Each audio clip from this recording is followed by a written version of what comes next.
Ex-intelijen pangkat kolonel yakin ijazah Jokowi memang palsu. Bongkar sosok wamen. Polemik keaslian ijazah milik mantan Presiden RI Joko Widodo, Jokowi, terus bergulir. Kolonel Infantri Purnawirawan Sri Rajasa Chandra, seorang mantan intelijen negara, buka suara mengenai dugaan ijazah palsu mantan Presiden RI Joko Widodo, Jokowi. Dia menceritakan pasar pramuka di Jakarta Timur yang disebut-sebut sebagai tempat pembuatan ijazah Jokowi. Adapun dugaan adanya kaitan antara ijazah Jokowi dan pasar pramuka itu awalnya diungkap oleh Beator Suryadi, seorang politikus senior Partai Demokrasi Indonesia Perjuangan, PDIP. Sri Rajasa mengklaim pasar pramuka memang menjadi lokasi pembuatan banyak dokumen palsu, termasuk ijazah. Ahlinya, pembuatan ijazah palsu ada di belakang kios-kios itu, kata Sri Rajasa dalam video yang diunggah di kanal YouTube Forum Keadilan pada hari Kamis, 10 Juli 2025.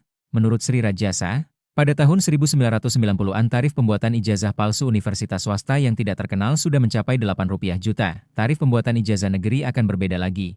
Lalu, dia menduga ijazah Jokowi memang palsu. Jadi ketika Pak Beator mengatakan bahwa ada kaitan pasar pramuka, dan kemudian saya teliti beberapa hal tentang kepalsuan ijazah itu, ijazah Jokowi, saya sekarang sudah yakin bahwa itu palsu, ujarnya. Mantan Intel itu mengaku juga pernah berdiskusi dengan pakar forensik digital Rismond Sianipar yang berulang kali menuding ijazah Jokowi palsu. Kata dia, ada keterlibatan kekuasaan untuk menutupi dugaan ijazah palsu.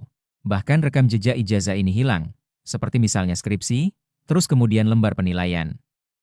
Artinya semakin memperkuat bahwa ini palsu. Dia juga meyakini mantan Wamendes PDTT Pak Iman Raharjo berada di balik pembuatan ijazah palsu Jokowi. Saya dapat informasi dari teman-teman pasar pramuka bahwa di situ ada Pak Iman, relawan sedulur Jokowi, yang kemudian mendapat jabatan wamen, ujarnya. Begitu saya angkat masalah ini, begitu kelabakannya Pak Iman.